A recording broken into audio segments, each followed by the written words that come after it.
At Camp Croft, the soldiers that came here, I said they were selectees or draftees, but they came largely from the New England states, all up and down the New England seaboard, from the Midwest as well, Minnesota, Illinois.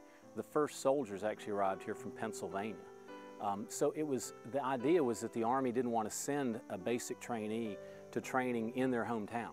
You just generally didn't want to do that. There's too much chance of homesickness or AWOL, leaving absent without leave. So they'd put them in a place distant from where their home is.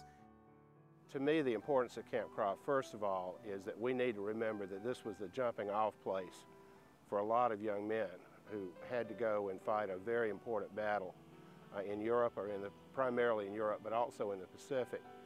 And this is where they came together as Americans and formed a team that won a great war. And we owe them a great debt, and we need to remember them for what they did for all of us and for the whole world. And then the second thing is that we need to remember Camp Croft because it's so much part of the fabric of our community, that at one time we welcomed these folks, and they became part of us and remember us fondly all across the country. The folks that came to Camp Croft, a lot of them achieved some level of fame before they actually got here, and others went on later. Examples would be like Henry Kissinger was a basic trainee here. He was a kid, just came over from Germany. He was living in New York City, again one of the New England states or the eastern seaboard states. He came down here, took his basic training, and also received his citizenship. He became a naturalized citizen while he was here at Croft. He went to the courthouse down in Spartanburg. But of course he achieved fame later on. Then there's other people like Zero Mostel, who was a comedian. There was Mel Allen, was the sportscaster, the voice of the Yankees. He was pretty famous at the time and was down here for basic training.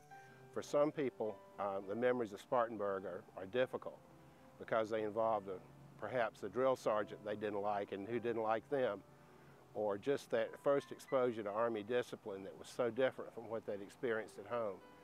And for some of them, it was the first time they ever had grits. But I also think that there are people who remember Spartanburg very fondly. This is where they met the young woman that they married, or this is maybe the first time they really went to a bar and enjoyed themselves, or just that male bonding that occurs in good military units. Most of them, to a man, say how nice the camp was. A lot of them liked the hospitality in Spartanburg. They talk about Spartanburg girls, they talk about Converse College, they talk about pecan pie. They've got all these neat stories about the fun things that they did when they entered the Army. And at first it used to make me wonder why these guys had such vivid recollections. I can barely remember what I did in high school, but these guys could remember what they did 60 years ago, until one of them reminded me that this was a very significant point in their lives. Most of them, it was the first time they'd ever left their hometown. They come hundreds of miles away and they're in the Army, a whole new world to them. And so many of them have these vivid recollections of what they did right here. At the end of the war, in January 1946, the last cycle of trainees came through the camp. And at that point, from that point on, there was about 300 Army personnel that were left to tend the camp and keep it and maintain it until such time as it was offered for sale in 1947. So it actually closed in '46.